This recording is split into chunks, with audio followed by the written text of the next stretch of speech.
lot តែ review តទៅជាមួយនឹងការចិញ្ចឹមកែបការចិញ្ចឹមត្រីការចិញ្ចឹមមាន់ក៏ដូចជាការដាំដុះដំណាំផ្សេងៗនៅថ្ងៃនេះសូមបង្វែរបងប្អូនងាកមកការដែលយើងធ្វើ burger ម្ដងអញ្ចឹងចំពោះ burger នេះមានរសជាតិឆ្ងាញ់ហើយជាអាហារសម្រន់សម្រាប់សុខភាពយើងផងដែរចំពោះនៅបរទេសវិញបងប្អូនគេចូលចិត្តណាស់ក្នុងការដែលធ្វើ burger pizza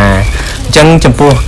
គ្រឿងផ្សំនៃ burger បងប្អូនឃើញស្រាប់ហើយនៅទីនេះគឺខ្ញុំធ្វើ burger មិនមែនតែសម្រាប់តែបរិភោគទេអញ្ចឹងការធ្វើ burger នេះគឺសម្រាប់លក់ជូនអតិថិជនផងដែរអញ្ចឹងចំពោះការលក់ជូនអតិថិជនបងប្អូនឃើញស្រាប់ហើយគឺយើងធ្វើមានទាំងពីនំប៉័ងតាំងពីបន្លែតាំងពីប្រហិតក៏ដូចជាសាច់មាន់អញ្ចឹងចំពោះ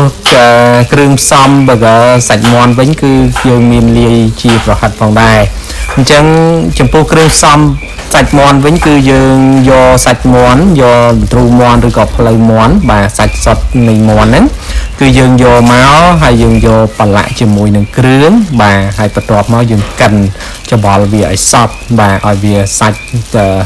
ម៉ត់ចូលគ្នាហើយបន្ទាប់មកគឺយើងចាប់ផ្ដើមយកទៅចៀនហើយចំពោះការចៀនវិញបងប្អូនត្រូវតែយើងធ្វើចៀនឲ្យវាឆ្អិនសព្វល្អហើយបន្ទាប់មកយើងចាប់ផ្ដើមធ្វើជាមួយនឹងសាច់ burger តែម្ដងហើយចំពោះសាច់ burger បងប្អូនឃើញហើយយើងមានទាំងពីប្រហិតតាំងពីបន្លែគ្រាប់ពោតបាទចំពោះការធ្វើវិញគឺវាមិនពិបាកទេដោយសារតែទី1ខ្ញុំជាអ្នកលក់ pizza ស្រាប់ហើយអញ្ចឹងទៅយើងមានគ្រឿងផ្សំមានប្រដាប់ប្រដាមួយសេតសម្រាប់ក្នុងការដែលចម្អិនវាហើយដោយឡែកតកតងជាមួយនឹងការធ្វើនេះដោយសារតែមានភ្ញៀវគាត់កំង burger ដើម្បីធ្វើកម្មវិធីអញ្ចឹងទៅយើងចាប់ដើមធ្វើ burger សម្រាប់ជូនភ្ញៀវបាទ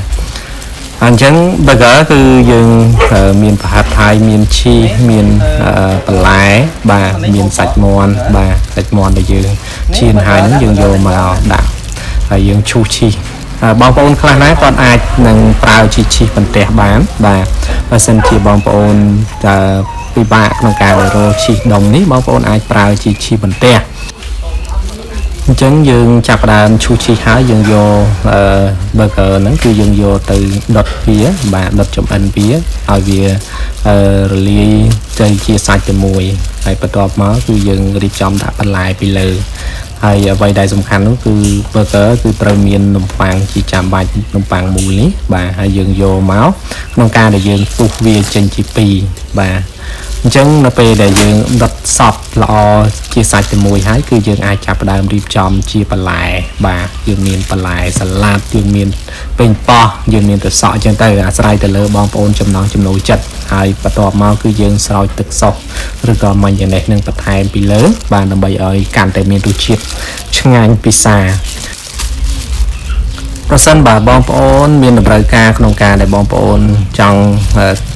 កំង burger បងប្អូនអាចទៅអ្នកតំណងបានបាទខ្ញុំលក់ទីតាំងរបស់ខ្ញុំគឺខ្ញុំលក់នៅមុខសាលាខេត្តកែបបាទសាលាខេត្តកែបក្រុងកែបខេត្តកែបតែម្ដងអញ្ចឹងជាតំបន់ទេសចរណ៍មួយដែលខ្ញុំចាប់ដើមលក់ហ្នឹងគឺចាប់ដើមពីម៉ោង4ទៅបាទ4រសៀលរហូតដល់ម៉ោង9យប់ហើយចំពោះការដែលបងប្អូនកំងក្នុងកម្មវិធីផ្សេងៗបងប្អូនអាចតំណបានដូចគ្នាណាយើងធ្វើជូនអញ្ចឹងដោយសារនៅថ្ងៃនេះមានបងប្អូនដែលគាត់ធ្វើកម្មវិធីបាទគាត់ចង់កំង burger ខ្ញុំយកទៅទទួលកម្មវិធីបងប្អូនហ្នឹងអញ្ចឹងយើងចាប់ផ្ដើមធ្វើឲ្យគាត់ហើយគាត់ត្រូវការជាបន្លែអញ្ចឹងយើងមានបាទបងប្អូនឃើញស្រាប់ហើយតើតើជាមួយនឹងបន្លែហើយយើងមានបន្លែត្រសក់មានសាឡាត់មានពេញប៉ោះអញ្ចឹងទៅបាទអាស្រ័យទៅលើបងប្អូនដែលគាត់ចំណង់ចំណូលចិត្តទេពេលខ្លះទៀតបងប្អូនអាចធ្វើបែបផ្សេងអ្នកខ្លះក៏គាត់ធ្វើបែបផ្សេងដែរក៏ប៉ុន្តែជាអាហារសម្រន់សម្រាប់យើងទទួលទានហើយមានសុខភាពល្អហើយធ្វើឲ្យយើងមានការជួបជុំដែលសប្បាយចិត្តរីករាយអញ្ចឹងចំពោះការធ្វើបងប្អូនឃើញហើយនៅដែលយើងលាបនោះគឺជាការដែលយើងលាបទៅលើបាទលាបនៅកន្លែងនំប៉័ងហ្នឹងហើយបន្ទាប់មកយើងចាប់ផ្ដើមរៀបតកតងជាមួយនឹងប្រហិតបាទអញ្ចឹងបងប្អូនឃើញស្រាប់តកតងជាមួយនឹងការរៀបនេះវាអាស្រ័យទៅលើការចំណង់ចំណូលចិត្តបងប្អូនធ្វើទេបងប្អូនខ្លះក៏គាត់រៀបផ្សេងបែបផ្សេងអញ្ចឹងទៅណា ចឹងអរគុណបងប្អូនទាំងអស់គ្នាដែលបងប្អូនដែលកំពុងតែតាមដាននៅវីដេអូនេះហើយសង្ឃឹមថាបងប្អូនទាំងអស់គ្នានឹងអាចធ្វើបានដូចគ្នាដែរគ្រាន់តែបងប្អូនអាចទិញនំប៉័ងពីផ្សារមកក៏បានឬក៏បងប្អូនធ្វើជានំប៉័ងខ្លួនឯងក៏បានដែរហើយបងប្អូនអាចធ្វើនេះសម្រាប់ឲ្យបងប្អូនទទួលទានឬក៏ទទួលសម្រាប់ភ្ញៀវឬក៏ធ្វើសម្រាប់កូនរបស់បងប្អូនក៏បានដែរអញ្ចឹងចំពោះការធ្វើបងប្អូនស្រោចនោះគឺយើងមានស្រោចតាក់ទងជាមួយនឹងម៉ាញ៉ាណេសហើយយើងមានក្របពោតណា10សហ្នឹងគឺជាម៉ាញ៉ាណេសហើយកំប៉ុងនោះគឺជាប៊ឺបាទអញ្ចឹងគ្រឿងផ្សំវាហើយនឹងមានឈីសមួយមុខទៀតបាទបងប្អូនណាអញ្ចឹងឈីសបងប្អូនប្រើជាឈីសបន្ទះឬក៏បងប្អូនប្រើជាឈីសដុំក៏បានដែរឬក៏បងប្អូនប្រើជាឈីសរយបងប្អូនឈូសឈីសហើយរយក៏បានតែដោយឡែកខ្ញុំធ្វើជាប្រចាំគឺខ្ញុំតែងតែធ្វើជាឈីសដុំដែល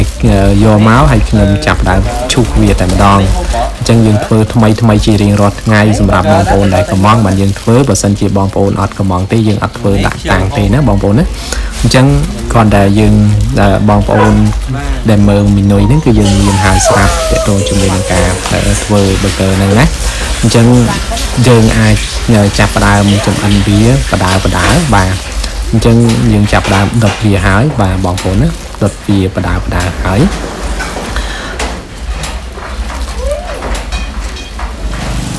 ឥឡូវនេះយើងចាប់ផ្ដើមរៀបចំ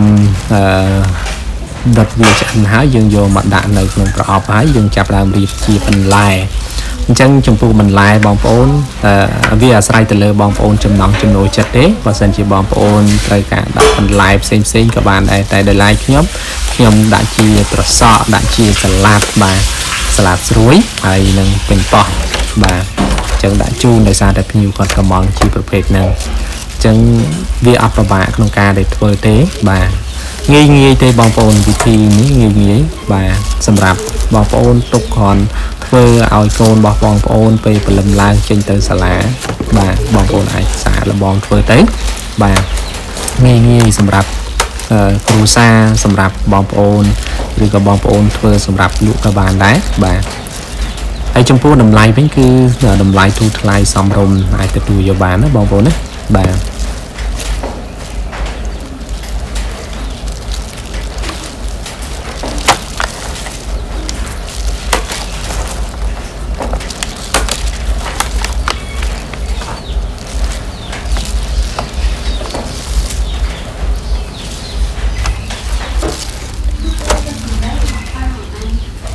អញ្ចឹងយើងចាប់ផ្ដើមរៀបបន្តទៀតហើយបាទយើងធ្វើច្រើនព្រោះអីបងប្អូនដែលជាអតិថិជនហ្នឹងគាត់កំងច្រើនបាទកំងសម្រាប់កម្មវិធីអញ្ចឹងយើងធ្វើសម្រាប់គាត់បាទសម្រាប់គាត់ច្រើនអញ្ចឹងវីដេអូនេះអាចទង់ជា10នាទីដែរបាទ10នាទីដែរតាណា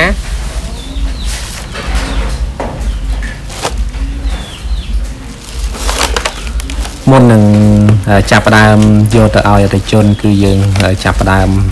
ភ្លក់សិនបាទភ្លក់ថារសជាតិវាអាចទទួលយកបានកម្រិតណាអញ្ចឹងចំពោះរសជាតិបងប្អូនឆ្ងាញ់បាទមានរសជាតិឆ្ងាញ់ហើយស្រួយនំប៉័ងនៅពេលដែលយើងចំពោះរសជាតិឆ្ងាញ់ណាបងប្អូនណាឆ្ងាញ់មែនតើបងប្អូនគាត់អស់តោះដែរបងប្អូនណាអាចអស់តោះមែនតើតែម្ដងឆ្ងាញ់ណាស់ហើយស្រួយមែនតើស្រួយមកអាស្រួយហើយឈ្ងុយក៏ឈ្ងុយឆ្ងាញ់ក៏ឆ្ងាញ់ដោយសារតែយើងមានគ្រឿងផ្សំដ៏ល្អសម្រាប់ធ្វើនេះណាបងប្អូនអញ្ចឹងចំពោះ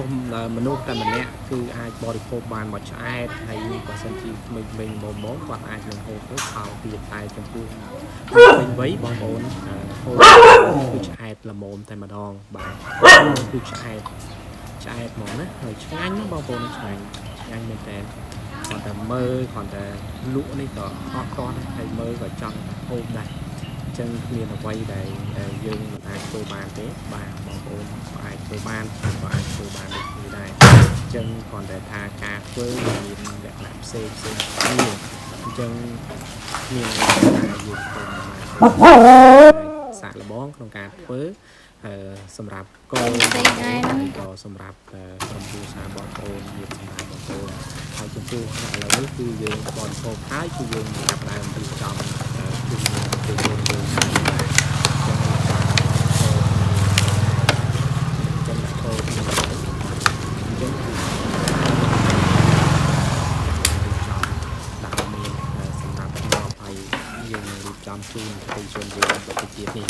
អរគុណបងប្អូនទាំងអស់គ្នាដែលកំពុងតែតាមបានទស្សនាវីដេអូខ្ញុំពីចប់ហើយវីដេអូខ្ញុំនេះគឺជា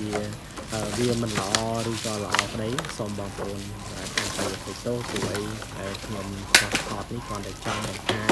អំពីការដែលយើងធ្វើ burger បានតាមលក្ខណៈដែលយើងធ្វើតែប៉ុណ្ណោះណាអញ្ចឹងបងប្អូនធ្វើផ្សេងឬក៏ខ្ញុំធ្វើផ្សេង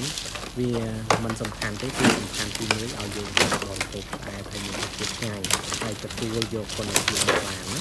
អរគុណច្រើនបងប្អូនទាំងអស់គ្នាដែលកំពុងតែតាមដានទស្សនាវីដេអូខ្ញុំអរគុណសូមជម្រាបលាសូមអរគុណ